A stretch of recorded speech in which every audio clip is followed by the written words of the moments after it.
Chapter 2. The encounter had fortified her resolve even further.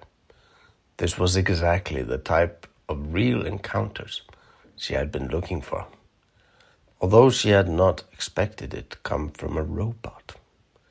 She continued on down the stairs for as long as she had strength to, and then had to lie down and rest. She had wild, confusing dreams. She dreamed that she was trying to solve a beautiful wooden puzzle with gilded carvings that needed to be solved so she could open a door that would take her to where she needed to go. But as she began to figure out how the puzzle worked and how she might solve it, another completely different puzzle made of glass and silver gears appeared on top of the other one, like another layer, adding more depth to the riddle. And then she started working on it again. A third and then a fourth layer appeared. These were cruder, metallic, with hard gears that threatened to give her a splinter if she was not careful. When she woke up, she was confused, both by the dream but also by her surroundings. This was not her bedroom. Where was she? Then her groggy brain caught up and she remembered. She was out. The excitement of her ongoing adventure woke her up, even though she had not slept long. The hard floor is a very long way from her accustomed comforts, but she didn't mind the pain. The dream set her mood. There are puzzles to be solved. But the details faded, and so, after a quick snack, she'd set off again, down into the depths of the city. She was starting to worry that the stairway would just go on down forever, when she finally came upon a door that was marked with some numbers, some kind of serial number. She tried it, and it opened. On the other side was a gray-blue hallway that seemed not so busy. She closed the door again and brought out the map and marked the entrance where she was pretty sure that it was. She opened the door again and went into the hallway. She noticed the window a little further down the way and walked over. It was a large window that let in a light and looked out over the wastelands. Downward was the rest of the bulk of the city, a familiar view from the higher up. And when she looked up, she saw the glass tendrils of the upper floors. It seemed she had not descended very far. She had heard someone talk about how the top layer was younger than the city itself, built by early city dwellers. Looking at it from below, she could see that it did look out of style with the rest of the city. It made sense that the little buds didn't tend to that part then. She was shook from her contemplation and straight into panic as she heard what sounded like many voices approaching from around the curved hallway. She ran back to the door, thinking to hide while the people went past, but when she reached it, it was locked shut. She took the handle, but it was clearly not going to move. The voices were getting noticeably closer and louder, as if many conversations were competing with each other. She ran the other way, down the hallway, looking for a place to hide, but the hallway was smooth and empty. She continued running for a while until the noise seemed far enough away that she could slow down to walk and still stay ahead of the crowd. There were doors every now and then, all numbered but otherwise identical.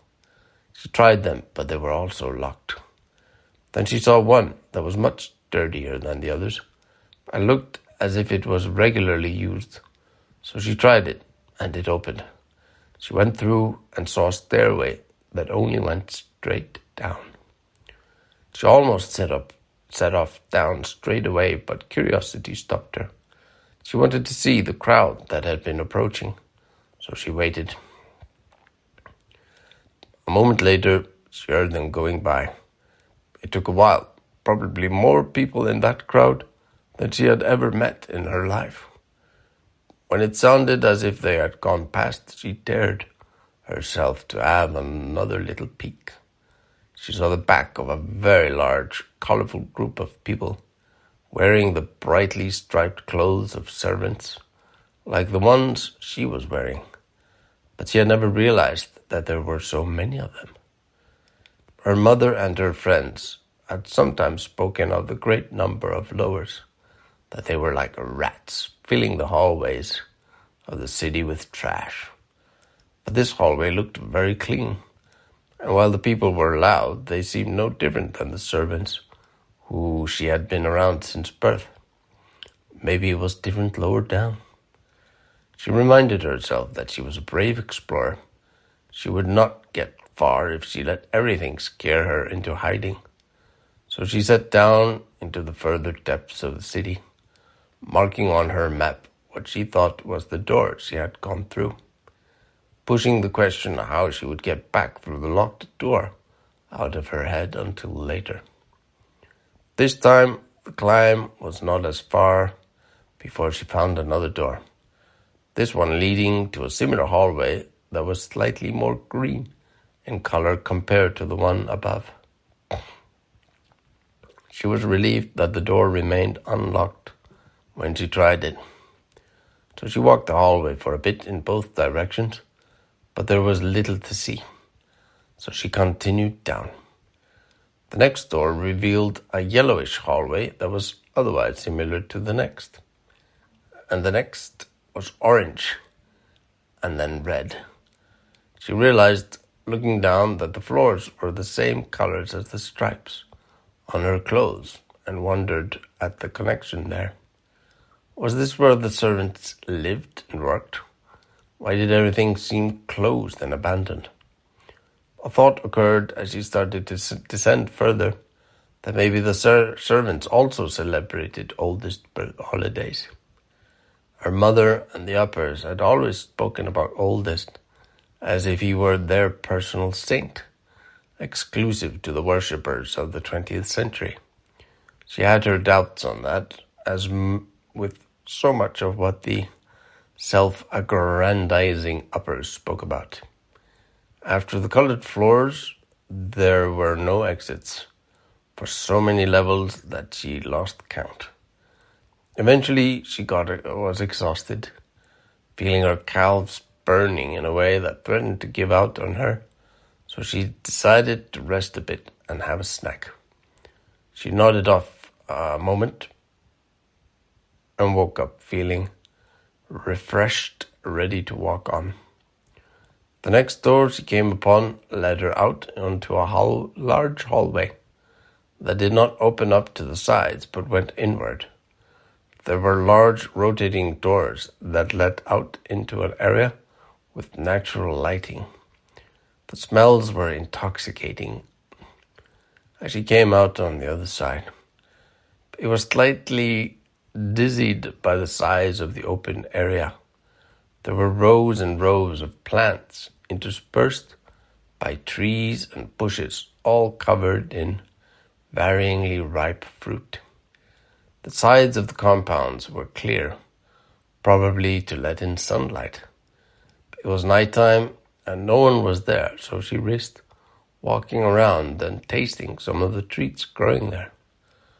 Walking around the radius of the skyscraper, she saw the tendrils above, now considerably further away than before, she thought proudly. Though there was still so far down to go, how long would it take to walk all the way down? Further around, the sky cable came into view, burrowed down deep into the ground and stretching up higher than she could see, made her journey seem so small in comparison. She had once overheard someone say that at the end of the cable there was a space station. This had sparked her imagination, and she had often had dreams of visiting there, somehow getting around the lockdown and launching up into space. A little further around, she noticed the door towards the center pillar. Closer examination revealed that it was an elevator. Her exploration fire had faded from exhaustion. Maybe it was time to return upstairs and figure out how to get back inside where her bed and all her comforts waited. The trip had already given her a new appreciation for her room and the world it offered. She would take the elevator back up. When the elevator pinged open into a well-worn, dirt-covered lift, she stepped in. It took her a moment to realize that the floor she was on was the top floor of the buttons on the lift. No way to go but down, she thought, and felt a bit disheartened. She pushed a button somewhere in the middle, and the door slid closed as she tried to prepare herself for anything. She was not prepared for what met her when the lift stopped and the doors opened. The lift opened onto a large space full of food stalls and people. The smell hit her as hard as the sight and the noise of all that cooking and eating. There must be hundreds of people there, sitting on benches, gulping down all manner of meals. The people there were not dressed in the colorful clothes of servants. They were muted, earthly colors with what looked like lots of leather mixed with many straps. She pushed the button hurriedly, without looking, and waited anxiously for the door to close. Other people started coming into the lift. At first just a few, and then more came to crowd together into the shrinking compartment. She did her best to inconspicuously disappear into a corner, but people were clearly giving her strange looks. The doors closed. She stood frozen. The smell in the lift became nauseating. Sweat, dirt, grease, metal. The lift stopped and the doors opened. Few people got off, more people came in. The newcomers who noticed her looked her up and down and scoffed at her before settling in. She felt as if she was suffocating. Hearing whispered comments, she imagined that people in the lift saw through her disguise and were planning to grab her. The next time the door opened, she squeezed through desperately, trying to get out without everyone noticing with little success. Grumbles and shifting bodies followed her out. Few people got out with her and went their ways as the lift closed behind. It was another large open space, but this one was broken into streets that flowed chaotically around what looked like metal shacks with wires, ropes strung back and forth over all the roofs. The smell of fire and metal was overpowering, and the noise, it was too much. She had to cover her ears as she adjusted, grinding and banging that seemed to come from every shack, making her feel as if her bones shook. Maybe that was just her nerves. She was so lost and out of her element. She felt like she was falling, but she kept her feet. She thought about returning to the lifts, but there would just be more people, and she would be stuck with them. Some survival instinct made her start moving. She needed to find a place to catch her breath and get some bearings. Where was she? What should she do? Who were all these people? She had in no way been ready for this. She bumped into people as they moved past her, all seeming to have determined looks on their faces, with clear places to go and in a hurry to get there. But not her. She bounced around looking for anywhere to hide, but finding nowhere. Then she saw some young people who sat by a doorway looking over the crowd. They had noticed her and got up, pointing at her and yelling something excitedly.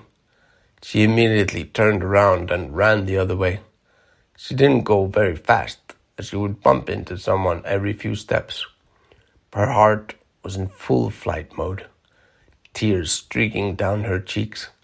She looked back behind her and saw that more kids had joined the hunt. What did they want from her? Yelling threateningly at her and looking as if they wanted to tear her apart. She rounded a corner and saw a hole down behind some panels and jumped right in, pulling the panels behind her. She was soaked in something wet and thick with chunks in it. It smelled horrible, making her gag. No one had seen her jump in, and a moment later she heard the yells and the running feet of her pursuers go by. She heard some voices speaking not far away, so she stayed in the muddy water. Even after the voices walked off and the street was silent, she could not move. She became dizzy, her face next to the water, full of who knows what kind of chemicals and garbage. But when she felt something moving up her leg, she could not help but twitching and jumping out of the water. She bumped her head on the panel that folded over and fell with a loud clang on the street. She almost ducked back into the water, terrified that the gang might return to finish her off, but they were gone. Instead, there was an old man with well-kept grey hair, wearing trim, earthly clothes that looked as if they were well-maintained and mostly clean. She worried for a moment that he would attack her, or kidnap her, or something worse. But desperation and exhaustion won out. "Please, please, can you please help me?" she said in a broken, sobbing voice, and then fell on the floor, utterly done. She was just barely conscious as he came over, gathered her up in his arms, and then she passed out. She had no idea how long it had been, how much time had passed when she woke up. No idea where she was or what was going on around her. She felt horrible. Everything hurt, and the world would not stop spinning. What hell was this? She wanted to scream, but all that came out was a weak, feeble whimper. Tears flowed down her cheek. Someone touched her shoulder. A woman. "Try to sleep," she heard the woman say, as if from far away. "You have a nasty infection and a high fever, but we are going to look after you, and I promise you're going to feel better. Just close your eyes and focus on breathing in and out, in and out, in and." The soothing voice calmed her down and she fell asleep again. Next time she came to, she again had no idea how long she had slept, but she didn't feel as bad anymore. In fact, she barely felt anything. She was floating on a cloud of silk and milk. That thought was suddenly the funniest thing that she had ever heard. She could hear herself laughing, but very weakly. She was still so tired. "Hello, Sleeping Beauty," a man's voice said. "You will be feeling a bit strange right now, I'm sure. I brought you some high-potency meds to help bring the fever down and save you from the pain. You gave me quite the scare. Thought you were a goner for sure." "I don't like kidnappers," she said deliriously. "I do like butterflies and marshmallows, though." She coughed and surprised herself. "I'm going to see Oldest. He's my grandfather," she said, not sure why. He gave a shushing sound and a little laugh. "I'm relieved that you are feeling better. That was a really nasty awful pile you chose to hide in. Garbage from the butcher and the chemist would have made anyone sick. But you are through the worst of it.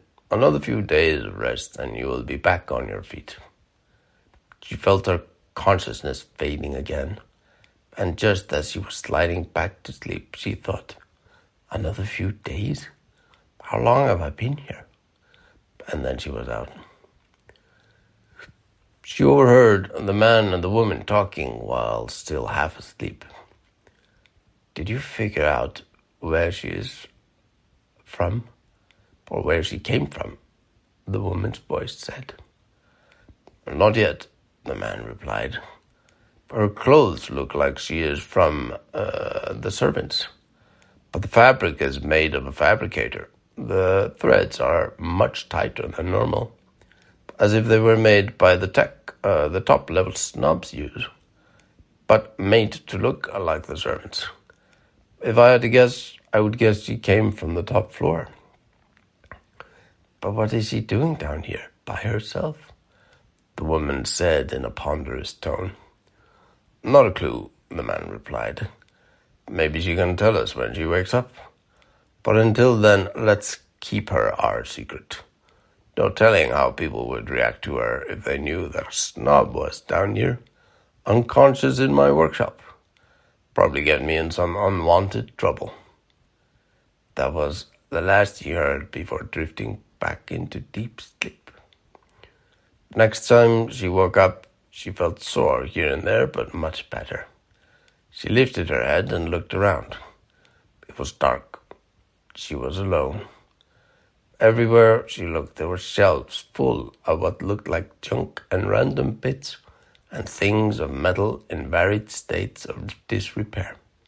She sat up in the makeshift bed and regretted it when her head started spinning, so she lay down again. Where the hell was she?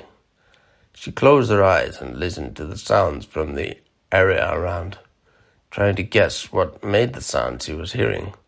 The bang, bang of metal hitting metal, a scratch of something grinding against something wooden. Clearly a very busy area around her. She fell asleep again. When she opened her eyes again, he was there, sitting on a chair next to her bed, reading from an old print book. Ah, Sleeping Beauty awakens, he said, and put the book on a shelf next to him. How do you feel? She took a moment to scan her body. Still a few aches and pains, but nothing to complain about. She looked around again at the collection of stuff around her. In the light, she saw that it wasn't all junk, as she had thought, but old gadgets and what looked like interesting mechanisms. Where are we? What is this place? She asked, her voice still a bit raspy, but much stronger. We are in my workshop in the industrial part of the maker's floor, he said, as he handed her a glass of sweet-tasting liquid. Some kind of bitter fruit juice, she guessed as she gulped it down. Where we make and repair things, I focus on collecting and repairing objects from the early millennium. Some of it I sell to the uppers, but most of it I keep for myself. I consider myself more of an academician than a repairman, but you have to pay the bill somehow, you know. She nodded as if she understood, but she had never had to pay for anything in her life. He shifted in the chair and leaned in a bit. My name is Simon. You can call me Si.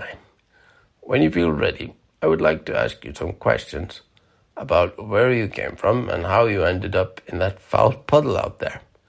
You don't have to answer if you don't want to, but I do admit that you have piqued my curiosity. She owed him his life. That was plainly obvious. If he had not found her and taken care of her, she would have met her end, stinking and disgusting, in a strange street. She figured he deserved the truth, but just to be sure, she asked, Are you going to ransom me? He looked genuinely taken aback. Ransom? No, of course not. You are free to go and do as you please. Those days are centuries behind us. And that was only the uppers that did that, kidnapping each other's family members to secure their positions and gain an edge on one another. No, we do not and never have done such things. Down here, we believe that everyone has a right to live in peace, and we do what we can for each other, although it can be hard when there's not enough to go around. She believed him. A wave of relief hit her like a tsunami, washing away tension and stress she had felt over being amongst the lowers. She thought about the gang of kids who had chased her and the feral looks in her eyes. But what about the people who chased me? They wanted to catch me, and I was sure they wanted to hurt me, she said. Oh, not hurt you, I'm sure, but your clothes marked you out as an upper supporter. They do not come down here very often, and when they do, it's generally to look for workers to go up and work for the uppers. They must have seen you as their ticket out of here and into luxury. That would get most people pretty excited, no? She thought about this. It did seem plausible. The few moments she had before panic set in, and she had to run off, had seen some look in their faces that had not rhymed with the viciousness that her tired, confused, fear-struck mind had described to them. I was so sure that they wanted to hurt me. That's why I jumped into that awful puddle, to hide from them, she told him, and remembered the horrid, nauseating smell of the puddle again and was almost sick. But her stomach was empty. He gave a gentle chuckle and said, "Well, that explains that then. I wondered if you had maybe lost your mind or something, trying to take a bath in the worst possible place." He got up and walked behind the counter where a pot had started boiling. He took off the lid and smelled the fumes that came out with a look of contentment on his face.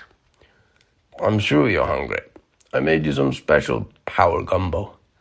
My mother would make me this when I was sick. Got me back on my feet quick. But sadly, the ingredients are becoming harder to come by. But I managed to find what I needed with help from Sister Belle. She helped me nurse you through the worst of your fever." He got out a metal bowl that looked battered and well used, and poured some sloppy gumbo over. "Here you are," he said, handing her the bowl. She sat up, noting how much stronger she felt. That fever had made her feel so powerless and weak. The gumbo smelled like nothing she had ever tasted before. All manner of herbs and broth and vegetables. Even if she had not liked it, she would have gulped it down. She was so hungry, but she did like it. And her body did too. After a few bites, she felt her body long for more, so she handed him the empty bowl and looked at him expectantly. He laughed. "Good to see you have your appetite back. Means you're going to be back on your feet in no time flat." He filled the bowl again and handed it to her. He then sat down with his own bowl and started eating. "So, would you mind if I ask you who you are and where are you from?" She ate her second portion slower. In between bites, she eagerly shared with him her life story. How she had been born a natural birth to elevate her mother's position, and how her life had revolved around being her mother's sensation. Someone once told me that every doctor in the city had been involved in one way or another in my birth, that they had hunted everywhere for traces of DNA from oldest, and worked it into me as a way to make me seem related to him. Everything she could do to make it as extravagant as possible. This made him curl his eyebrows for a moment. Otherwise, he seemed mostly expressionless as she spoke.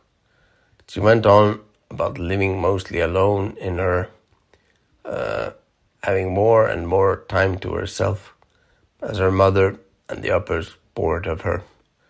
He asked how she passed her time, and she told him about the digital world she created and the training programs. And then this beautiful butterfly came, visited me on my balcony, she said, hoping to get across how monumental this seemingly insignificant event had been. I knew I had to find my way out, to live a life that is real. He nodded at that thoughtfully, seemingly digesting what she had told him. She finished her gumbo and set the bowl on the bed next to her, and finished telling him the story of how she escaped and ended up here, wondering how he would respond to her revealing her whole life story like this. She had never spoken to anyone outside of the uppers like this. When she stopped speaking, he seemed to ponder her words for a while before speaking. So, not Sleeping Beauty, but close. You're a real-life fairy tale princess, he said with a broad grin and broke out laughing. She stared at him incredulously, surprised by his reaction to her story of suffering. Her wretched life was amusing to him. What do you mean by that? What is so funny? She said in a firm voice that reminded her slightly of how her mother spoke when she wanted to be authoritative, which was most of the time. He seemed to realize that he had offended her and calmed down a bit. Still smiling, he explained, Your mother is the leader of the tendrils. That makes her like the queen of the city, the person in charge. Well, as much as can be in a city that runs itself. So that makes you kind of a princess, locked up in a tower, like in the fairy tales. She suddenly felt guilty over her reaction. He had done so much to help her. So she did what her mom always did when she found herself in an uncomfortable conversation. She changed the subject. On my way down here, I saw what looked like large empty floors. There were different colors, but they otherwise seemed familiar. What are those? The rainbow floors used to be where the city met the sky, as was said, where spacers came down to do business with those who lived here. After the war, those floors were taken over by the uppers who feared that some of the lowers might be in league with the spacers. So they are mostly kept empty, except for those who wear the colors of service, he said, indicating the clothes she had worn that were now cleaned and folded on the table. These lower floors, where we are now, used to be only used for storage, but somehow we all ended up cuddled here together, he said, waving his hands, indicating their general area, as he got up to put away the dishes. The irony is that the original design of the city, the rainbow floors, were to represent diversity and equality. It is said that the city could sustain many times the population it has now if things were evenly spread, but when a small minority takes most of the resources, then there is not enough to go around for the rest. She nodded, thinking all the stupid parties she had been forced to attend, the way the socialites competed in excess. It felt good to know that her disdain for their behavior was just. So why did the spacers attack the city? The question popped out as she thought about the history she had been told growing up. Something did not add up. He looked at her pensively. I do not think that they did attack the city. They were the ones who built it and closed off access to the cable and other areas we still cannot get into. If they had wanted to, they could have wiped out entire floors of people easily. No, I think the uppers had something to do with the spacers leaving, and then they blamed the following difficulties on them. Life for everyone below has been getting continually worse ever since the war. Every century brings us closer to collapse. History is often rewritten by the oppressors. Whatever happened back then, the spacers left the city, and the uppers gained control over the city's systems, he said with a sad smile, reminding her of what he saw her as one of the uppers, that he saw her as one of the uppers. I am not like them. My mom and her group, I mean. I never had a choice. If I did, I would help people. Use the technology in my room to help the lowers. I believe you, he said, getting up and opening a cabin. He took out a package and put it next to her. What's this? She asked. I had these made for you, he said with a smile, clearly eager for her to open the package. She ripped it open and found a bundle of clothes in the style of the people she had seen in the lower levels. "These will help you blend in down here," he said, looking her over after she had put them on. They smelled mildly of chemicals and leather. She saw herself in the mirror and smiled. The leather and straps were apparently a style reminiscent of what the Spacers wore, a silent but meaningful protest against the uppers. She thought she looked pretty badass. This was a new her, a new start. "I need to pop out for a bit," said Sai, while gathering up some tools in a bag. "Been neglecting some of my regulars while I've been with you. Some of them are starting to despair. I get the feeling that if I was to disappear, this old place would crash without me." He told her, only half joking. "Feel free to look around. I'll not be more than a few hours." And with that, he walked out and closed the door.